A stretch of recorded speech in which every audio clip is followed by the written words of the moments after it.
nós meditarmos. Sabem uma coisa curiosa? Quando há 3 semanas iniciei de uma forma mais profunda o estudo desta passagem, que nós meditamos há um domingo atrás, ou pelo menos meditámos uma vez, sabe, eu não imaginava como é que esta passagem ia ser tão importante na minha vida nas últimas 2 semanas. Não imaginava. E de facto, se é verdade que esta passagem foi fundamental para Timóteo, ela foi fundamental para mim nas últimas 2 semanas, e está a ser. Por isso, eu sou um privilegiado em chegar ao texto primeiro do que os irmãos, e eu creio que todos nós somos privilegiados em digerir aquilo que a palavra de Deus, na verdade, nos oferece. Sabem, quando Paulo diz a Timóteo, medita nestas coisas, a palavra no original significa digere estas coisas. E todos nós sabemos que se uma digestão parar, ela nos traz, obviamente, consequências graves. Nós temos que digerir a palavra de Deus. Ela não pode ficar parada como um bolo no nosso estômago. Ela tem que, na verdade, ser tratada, lidada, e é isto que eu encorajo realmente a congregação a fazer. Por isso, dou graças a Deus. Mesmo que ela não sirva para vós, ela já serviu para mim. Que coisa fantástica. Eu acho que este é um dos grandes privilégios do pregador. Sabem que no versículo 7 do capítulo 1, como dissemos a última vez, de facto é aí que reside, digamos, o eixo desta passagem. E se nós olharmos para o versículo 7, diz: porque Deus não nos tem dado um espírito de covardia, mas de poder, de amor e de moderação. A última coisa que dissemos aqui, meus irmãos, é que nenhum de nós pode equipar-se a si próprio sem a intervenção do Senhor. Do ponto de vista espiritual, nós não fabricamos coisas novas na nossa vida. Do ponto de vista daquilo que é o depósito de Deus em nós, é Ele que transfere para nós isso. Nós apenas somos obedientes e reconhecidos daquilo que Deus está a fazer em nós, e nós acompanhamos essa dinâmica do Espírito de Deus na nossa própria vida. E esta é a grande verdade que Paulo está a dizer a Timóteo. Eu admito que tu estejas desencorajado, há momentos de desencorajamento, desânimo na vida dos cristãos. Eu admito tudo isso, mas escuta, Timóteo, Deus deu-nos um espírito de poder, de amor e de moderação. É daqui que parte tudo. É desta verdade de Deus em nós. É desta transferência do que Deus é para a nossa própria vida que a vida cristã se constrói e se vive. Nós não vivemos isso de acordo com as nossas capacidades. Nós não vivemos a vida cristã de acordo com as nossas posses, ou até mesmo de acordo com a nossa própria experiência, mesmo que ela venha de anos e anos de vida cristã. Ou se ela existe, ela está baseada exatamente no fundamental daquilo que Paulo está a dizer a Timóteo. Todos nós, enquanto discípulos de Cristo, recebemos de Deus um espírito de poder, de amor e de moderação. Todos nós recebemos capacidade para sermos quem somos. Todos nós recebemos capacidade para amar. Todos nós recebemos capacidade para ler os momentos, a nossa maneira de estar na vida, a forma como nós nos moderamos em relação às coisas. Por isso, é daqui que parte. E sabem que Paulo, de facto, vive surpreendido quando ele pensa em Timóteo. Ele vive agradecido. Eu não sei se isto é uma coisa que se passa connosco. Quando nós lembramos de alguém, esteja ele à distância ou esteja perto, nós voltamos a nossa mente para Deus e dizemos: Senhor, eu te dou graças pelo irmão ou pela irmã tal.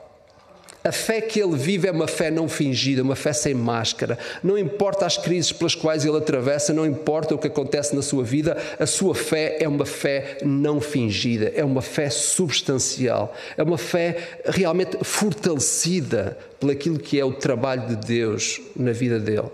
Coisa interessante. Às vezes nós nos lembramos dos outros para nos lamentarmos, para nos queixarmos, para nos sentirmos feridos, quando afinal Paulo sabe que Timóteo está numa situação difícil de desânimo.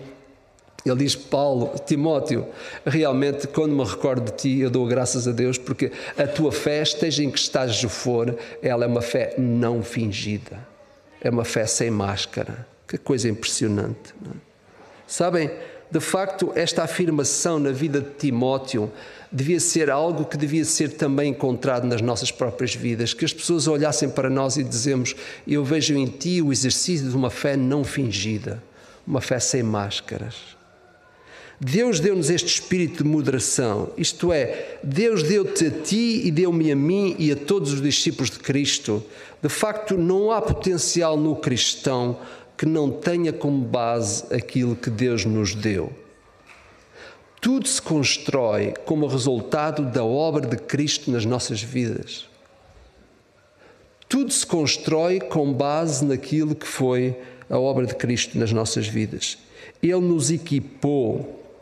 É por isso que, em primeiro lugar, então, ele diz para ti, Timóteo, a forma de tu realmente ultrapassares a dificuldade que estás a viver na tua vida, de desânimo, realmente tu precisas trazer à memória a fé que há em ti.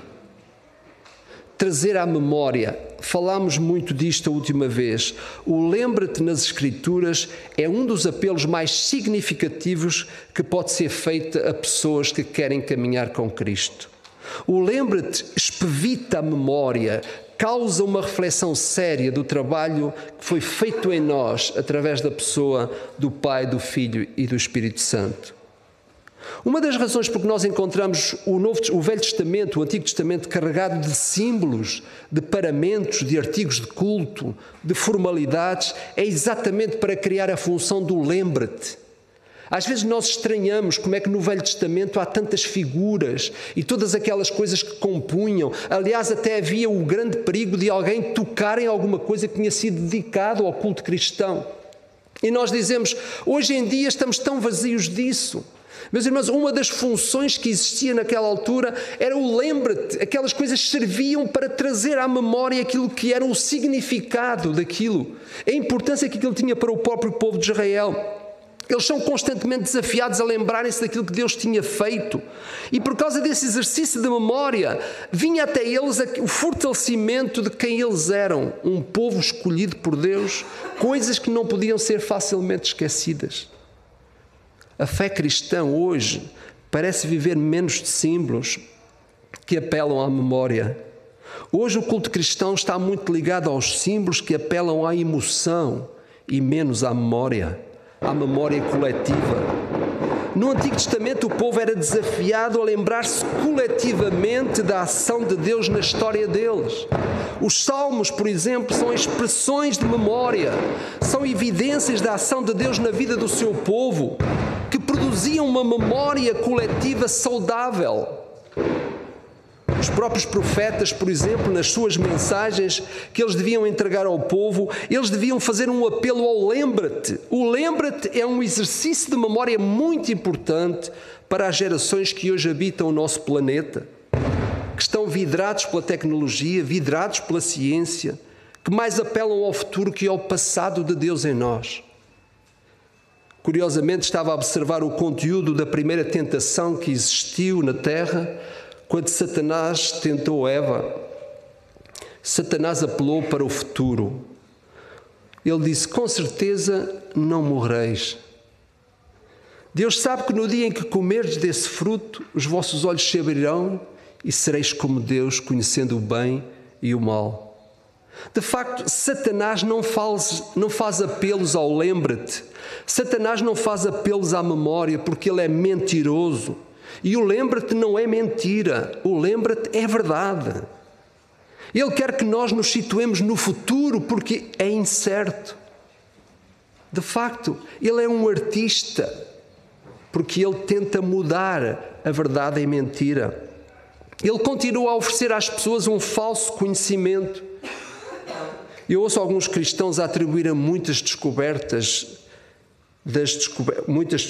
científicas, a fazerem referência a muitas descobertas científicas e tecnológicas do nosso tempo. Mas sabem o que eu acredito? Eu acredito que Satanás está a passar algum do seu conhecimento e do seu poder aos homens, procurando vidrar a humanidade na oferta de um futuro que ele não pode oferecer. De facto, Jesus disse que nos últimos tempos a ciência, isto é, o conhecimento, associado à maldade, se multiplicará e, em consequência disso, o amor de muitos vai esfriar. A ciência desenvolvida nos nossos dias já começou a produzir algum abandono por parte de muitos cristãos que deixaram o lembra-te.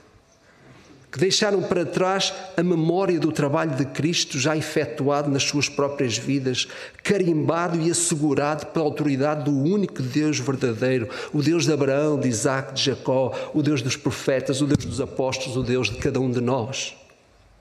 É baseado, de facto, nesse espírito de poder, de amor e de moderação que nós vivemos. Por alguma razão, o versículo escolhido para estar diante de nós todos os domingos, que está colocado neste púlpito, é o lembra-te de Jesus Cristo crucificado, neste caso ressuscitado. Este sim é um apelo à memória de um Deus que já venceu. Foi por isso que os cristãos do primeiro século não encontraram outro argumento mais forte para anunciar ao mundo perdido a mensagem de Cristo que não dizer Jesus ressuscitou. De facto, nós o vimos, as nossas mãos apalparam o seu lado, nós comemos com ele, etc, etc. Eles viviam uma fé baseada no lembra-te. Lembra-te do que Deus fez em ti. Hoje pergunta-se o que é que Cristo tem feito na nossa vida de tão significativo e o silêncio paira no ar. Há pouco exercício do lembra-te, da memória que produz esperança, conforme Paulo está a dizer a Timóteo. Eu não posso deixar de recordar o texto de Romanos, capítulo 5, verso 5. E a esperança não causa decepção, visto que o amor de Deus foi derramado em nosso coração pelo Espírito que nos foi dado. Isto é memória. Isto é o lembra-te a produzir os seus efeitos espirituais na alma do discípulo de Cristo. O lembra-te é tão importante para nós podermos resistir aos momentos de dificuldade que pairam nas nossas vidas, aos momentos do desânimo. Estas 2 semanas tive que fazer um exercício de memória para voltar ao lembra-te do que tem sido a graça de Deus na minha própria vida. O lembra-te é necessário ser vivido, porque o lembra-te projeta-se na obra que Cristo já fez em nós e não na obra que alguém nos quer oferecer. Uma obra de fundamento que custou o preço da vida de Jesus. Esse é o lembra-te onde nós temos que estar. Essa é a recordação que deve ser trazida à nossa memória. Constantemente os apelos vêm às nossas emoções, os apelos vêm para a construção e a oferta de um futuro que é inseguro, porque o único futuro seguro é aquilo que Jesus nos oferece. Tantas coisas vão apontar para a conquista do futuro, quando ela, na verdade, não pode ser garantida. Sim, lembra-te, traz à memória a fé que é em ti, porque essa fé é o fundamento do que Cristo já fez, que já produziu na nossa própria vida, e isso é algo que jamais será abandonado por Ele. Toda a obra do Espírito custou o preço da vida de Jesus. Não faz sentido que isso seja para ser esquecido, para ser abandonado. Pelo contrário, é aí que nós temos que fortalecer a nossa própria fé. Paulo refere a Timóteo uma outra coisa. Segunda coisa que ele nos diz, verso 6. Por esta razão te admoesto que reavives o dom de Deus que há em ti pela imposição das minhas mãos. Segunda coisa que Paulo diz a Timóteo, que é fundamental para que ele não deixe cair aquilo que é o espírito de poder, de amor e de moderação que Deus trouxe para a sua vida. Ele diz, inflama o dom que há em ti.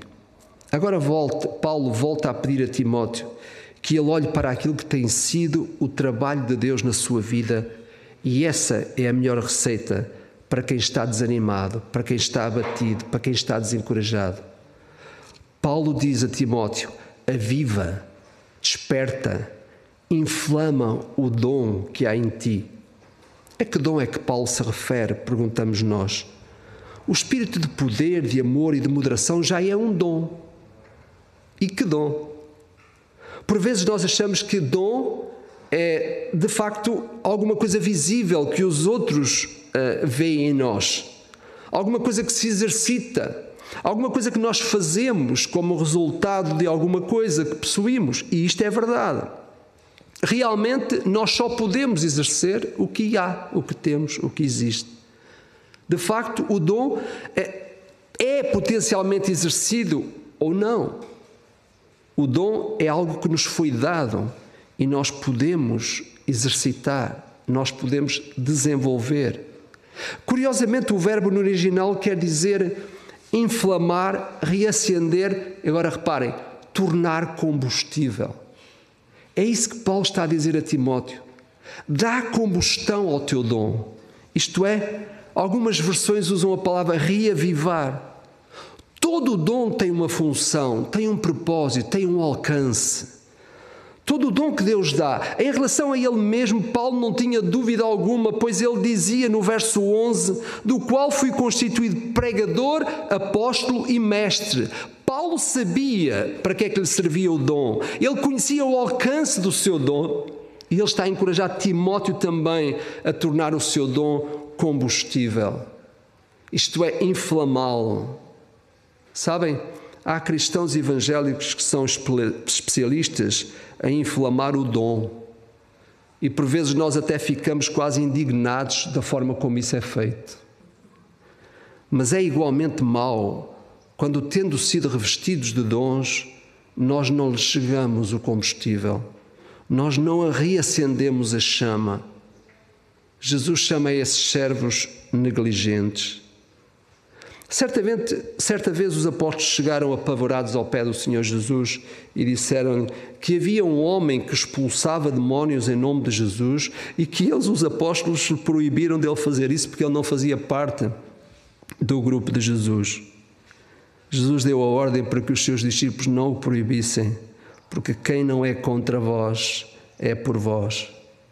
Por outro lado, Jesus também disse que no dia do julgamento muitos irão argumentar que em nome de Jesus expulsaram demónios e fizeram muitos sinais e Jesus lhes dirá: nunca vos conheci. O exercício do poder tem um propósito. De facto, tem um propósito eterno. E sabem que o exercício do poder, ou isto é, o exercício do dom, sem propósito eterno, não alcança a honra diante de Deus. Nós podemos fazer o que nós quisermos. Nós até podemos fazer coisas extraordinárias, mas se isso que nós fazemos de facto não tiver um alcance e um propósito eterno, não vai alcançar a honra diante de Deus. É por isso que Jesus diz: nunca vos conheci. De facto, talvez o teu dom esteja a ficar enferrujado por ter sido enterrado. Sabem, uma das coisas que fazemos muito com este potencial que Deus nos dá, às vezes, é acharmos que nós precisamos de contribuir para melhorar o dom e o potencial que Jesus já trouxe para a nossa própria vida. Eu acho que isto é um erro, porque nós não precisamos de inventar. Há muitos cristãos a inventar. Há muitos cristãos que acham que Deus deve ser adorado da maneira como eles pensam. Há muitos cristãos que acham que Deus deve ser servido da maneira como eles pensam. E então entramos no campo da invenção. E hoje em dia nós somos muito bons a inventar. Então, no campo da fé, somos especialistas. Trouxemos novos modelos de adoração que parece que dá a ideia que os nossos avós, coitadinhos, andavam perdidos na forma de exercer a fé. Hoje fazemos as coisas de tal forma que dá a ideia que a fé no passado não teve valor. Mas isso não é só no campo da fé, é também no campo da ciência, é no campo, em muitos outros campos. Por exemplo, a ciência tem passado para nós uma ideia verossímil da verdade. Até agora estamos na moda de inventar ética, que é outra coisa nova. Inventamos ética. Olhamos para a história e chamamos estúpidos a todos aqueles que vieram antes de nós. Nós é que estamos certos, eles estavam errados.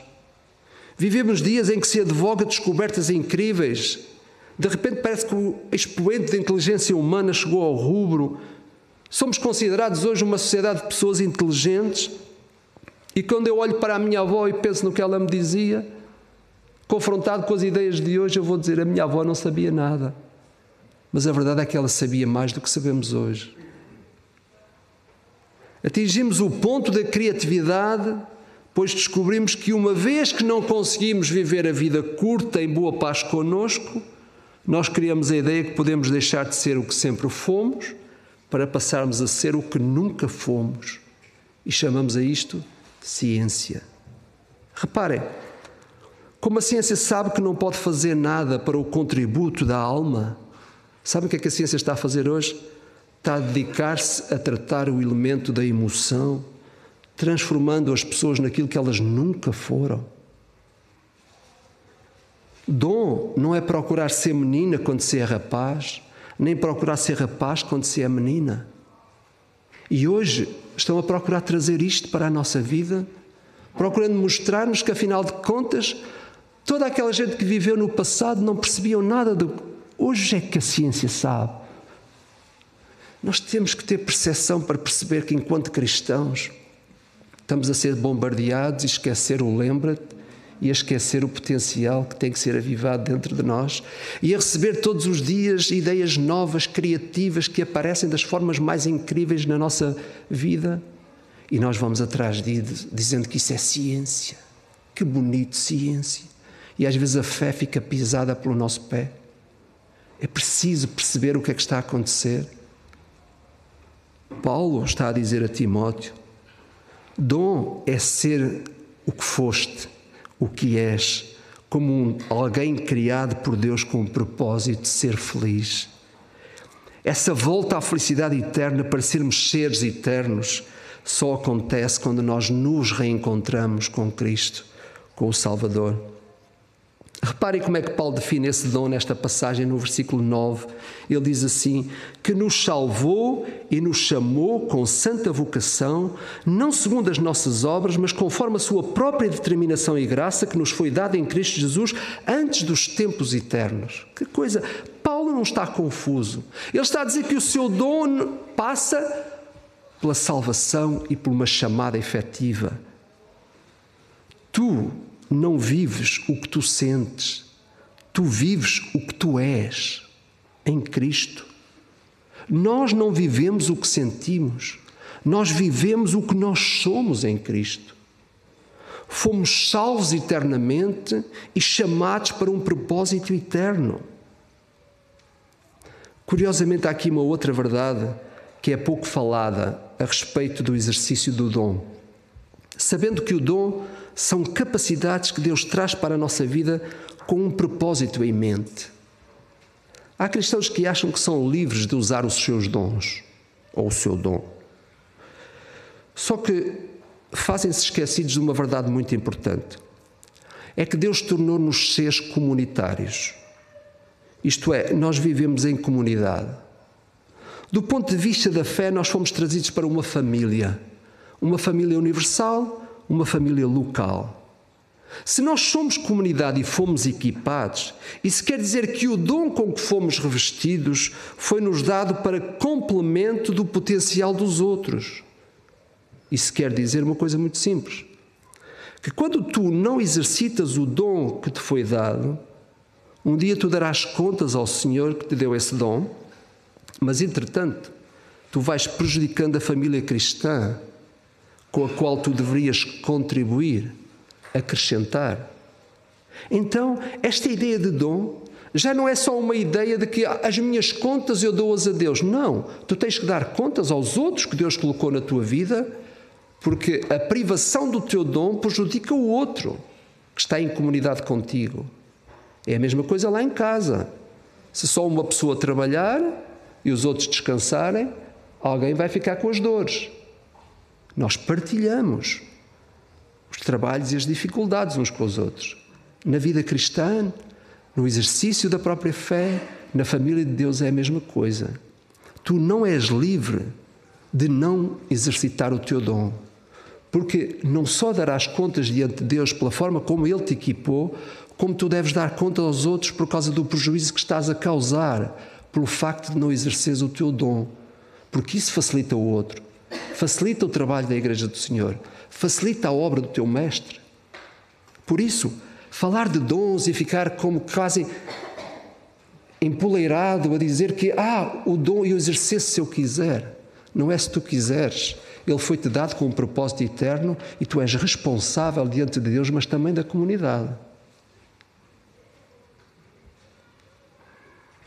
Os outros deviam contar com a nossa ajuda, com o exercício do ministério cristão, e não podem.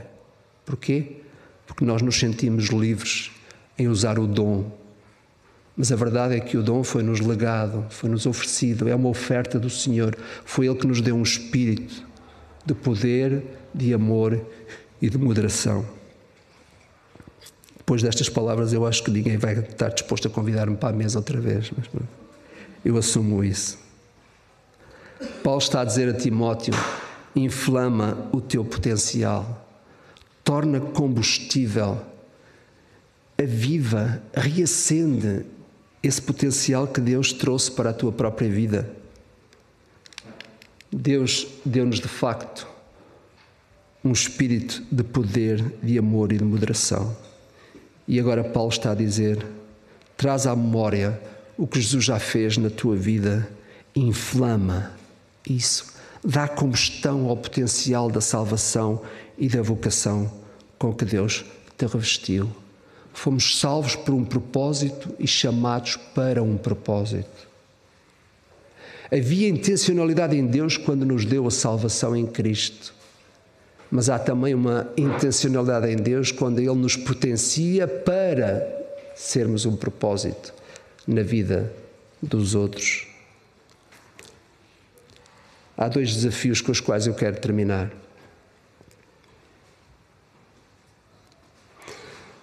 Há fé em depósito em nós. Uma fé suficiente para nós vivermos os nossos dias para a glória de Deus. Se nós não vivemos dias para a glória de Deus enquanto discípulos de Cristo, não é porque o Senhor falhou. Há potencial suficiente para nós servirmos para a glória de Deus. O que precisamos é reavivar a memória e trazer para o presente o que Deus já fez no nosso passado. Nós não precisamos de inventar, nós precisamos sim de reviver Cristo todos os dias na nossa própria vida. De facto, existe da parte de Deus uma intenção de que ao salvar-nos, ao dar a vida do seu Filho por nós, foi para que nós fôssemos seres que sabemos porque estamos cá e sabemos para o que estamos cá. O Senhor está a dizer que é preciso trazer à memória o trabalho dele na nossa própria vida. Em segundo lugar, Ele está a dizer: dá combustão a tudo aquilo que é a presença de Cristo na tua própria vida. Porque tu foste salvo e tens uma santa vocação, foste chamado para um propósito concreto e definido. Mais do que nunca, irmãos, nós vivemos uma história da nossa própria vida. Alguns há poucos anos, outros há mais anos. Mas mais do que nunca, é importante que nós, cristãos do nosso tempo, saibamos dizer para nós próprios, em primeiro lugar, quem somos e por que estamos cá. Vivemos vidas super ocupadas no nosso tempo. Nós vivemos com propósitos bem alcançáveis. Nós, na verdade, estamos a procurar imitar-nos uns aos outros e às vezes até a competir na vida. Mas a vida do cristão não é uma vida de competição. É uma vida que completa o outro e não compete com o outro. A vida do cristão traz luz onde há trevas. A vida do cristão fortalece a pobreza. Isto é, traz riqueza onde há pobreza. A vida do cristão não é para ser vivida simplesmente na conquista das coisas que nós queremos aparentar. A vida do cristão constrói-se em primeiro lugar e, sobretudo, de dentro para fora e não de fora para dentro. Há desafios. Se o desânimo vem, eu não preciso de encontrá-lo noutra fonte que não naquela que é o potencial para o qual já fui revestido. Grande exercício para nós. Traz à memória a fé que há em ti, inflama, dá combustão ao potencial com o qual Cristo já te revestiu. Se alguém aqui não pode fazê-lo, é um desafio para que convide este Jesus para a sua própria vida. Se alguém aqui não é capaz de falar da sua memória com Cristo, é sinal de que realmente, se calhar, nunca partilhou da experiência de ter um Salvador. Está na hora de convidar esse Jesus para ser o seu Salvador. Se alguém aqui não é capaz de perceber qual é o potencial e o que é que existe dentro de si próprio como resultado daquilo que Deus tem feito em si, então está na hora de nós percebermos que esse Jesus que em nós edificou e constrói é o Jesus que vais querer continuar connosco, qualquer que seja a etapa da jornada da nossa própria vida. Seja ela um momento em que nós consideramos bom ou menos bom. É o que há em nós que desfaz as nossas dificuldades, é o que há em nós que desfaz os nossos problemas, é a vida da comunidade que normalmente resulta em fortalecimento para a vida de cada um. Nós não precisamos de correr a outras fontes, senão aquela que está dentro de nós e aquela onde Deus nos colocou. É isto que Paulo está a dizer a Timóteo. Que Deus nos ajude. Vamos orar. Pai nosso que estás nos céus, Senhor, que seja o Senhor a falar aos corações de todos nós. Que, ó Senhor, nenhum de nós fique preso àquilo que são as diferentes fontes que chegam até aos nossos dias, procurando distrair-nos, procurando oferecer o futuro, quando ninguém o tem nas suas mãos, senão o nosso Deus. Nós sabemos que o inimigo está constantemente a oferecer o que ele não tem, procurando levar-nos para um conhecimento que não é possível alcançar. Ó Pai, ajuda-nos a ler a história, aquilo que aconteceu com outros, as artimanhas que Satanás já colocou a outros e que nós percebamos, Senhor, que ele não é criativo ao ponto de saber o que fazer mais, porque ele está limitado, Senhor. Ajuda-nos a perceber, Deus, que aquilo que aconteceu com outros no passado, que destruiu muito das suas vidas, pode acontecer connosco se nós não formos cautelosos em perceber que é a memória de Cristo em nós que faz a diferença, é o potencial que ele trouxe para a nossa vida que faz a diferença. Ó Deus nosso, nós somos pequeninos sem a Tua ajuda, mas somos fortes quando apelamos à Tua graça. E é isso que nós fazemos, em nome de Jesus. Amém.